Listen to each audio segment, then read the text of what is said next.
occasional question sometimes as to what camera gear that I use. So I'm going to cover that in this episode of Epic Drives Western Australia. So I guess the main camera that I do use is my GoPro Hero 7, and that is because it's so easy. It's small, it's lightweight. I am an absolute novice when it comes to cameras, and realistically I just want to be able to film stuff as it's happening and not have to worry too much about the technical aspects of it. That's most of the time. And I guess for those of you who are looking at getting into filming stuff when you're out full driving or hiking or whatever it is that you're doing outside, weight does play a big issue as well. So the GoPro Hero 7 is my very first go-to camera. It used to be my phone, and in fact I still do all my editing and everything on my phone. The GoPro Hero 7, that's what I'm filming this first part on, and we'll go through the other stuff that I use. So here we go. Now, the next major purchase after my GoPro was a gimbal for my phone, which was the DJI Osmo Mobile, and it gave me really smooth footage with my mobile. The downsides to it was, well, it's another thing you got to bring, and it comes in a box. So when I go hiking and that sort of thing, it really does take up a lot of space. But I didn't have anything else, so for the first time I was able to get smooth footage, time lapses, nice panning shots. I could film whilst walking and it wasn't just jarringly awful. It also helped with the audio because I wasn't holding my phone, I was holding the gimbal, so you didn't get so much of the sound of moving your hand around. If I had my time again and it was given the option of buying it or not, with the equipment I've got now, no.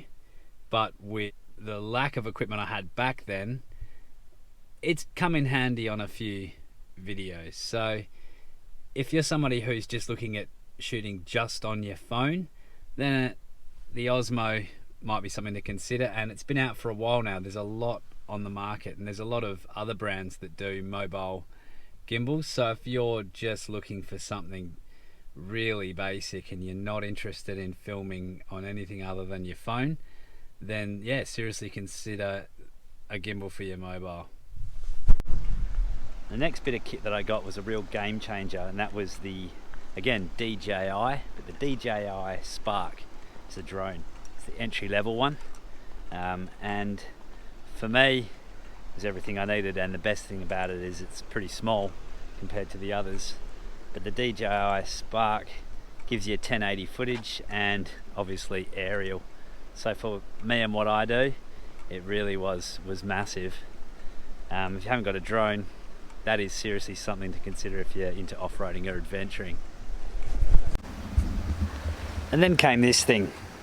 It's my Canon 200D, which really is a bit of a game changer really, because I can get sort of cinematic footage, which I'm still learning.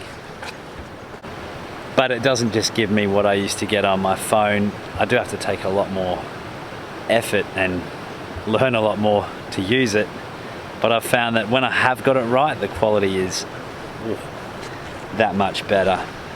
And with that I got a kit lens, and I use that for a while, and I recently bought another lens which is a 50mm, so we'll get stuck into what the difference is with both of those.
nifty 50 and realistically handheld it's not really going to work.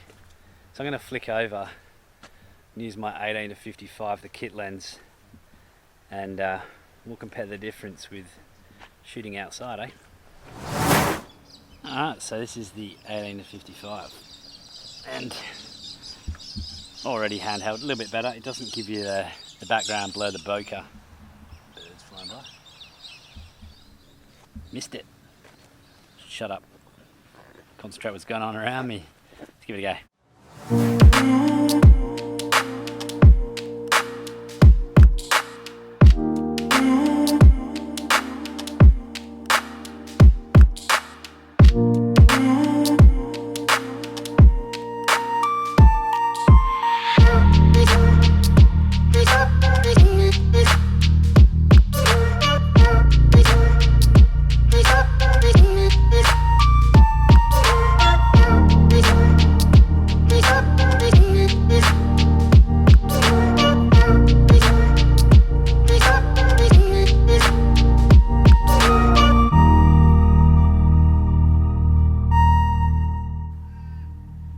Something that's pretty amazing is behind me is probably 50 meters of rock, which soon will be whitewater rapids. It won't be long, and it's only been a few weeks really since this has been dry, so it doesn't take long. Impressive.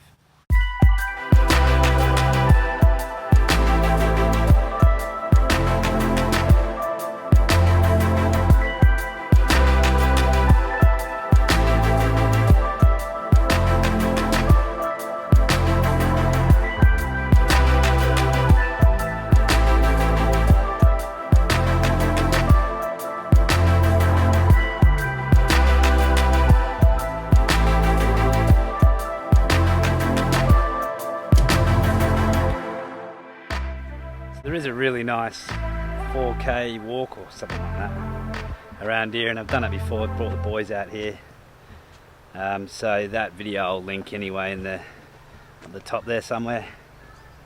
It's not really that of a relatable video to my usual stuff, but I really just wanted to try out my lenses because I will be using them from now on. So just thought of a good excuse to get out and test them. One of the things that I wish I had known getting into filming my four-wheel driving and my hiking is this thing with lenses. And if I was to offer any advice, my limited advice so far would be to consider 3 different shooting scenarios. One where you're filming scenery, one where you're filming yourself talk, and the other where you want to shoot some nice sort of slow-mo, or what they call B-roll, the scenic stuff that you fill in everything else with.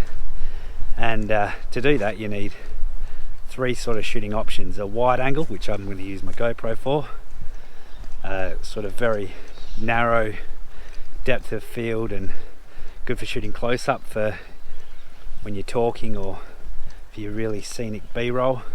That'd be my 50mm. And then for everything else, with sort of like a semi decent field of view, would be my 18 to 55mm, which is the kit lens that comes with the Canon 200D. I should also note that the 200D is also known as the Rebel SL2 in America and probably a few other places, I guess. Same camera, just different name. Now the reason why I got it was because I want something just slightly more professional than what I had, and I wanted to improve my photography skills as well. So by getting a digital SLR, then I get the best of both worlds really. So as with everything, there's 1,000,001 different bits of kit and cameras and mics and all sorts that you can use to get footage. That's just the stuff that I'm using at the moment. I'm not saying it's necessarily the best or what you should definitely get. I'm working on a budget. So let us know in the comments what gear you use, what gear perhaps you recommend or don't recommend. And if you haven't subscribed already, if you like this video, please subscribe, give it a thumbs up, and I'll see you again very soon on Epic Drives Western Australia. I'm Dan. Catch you later.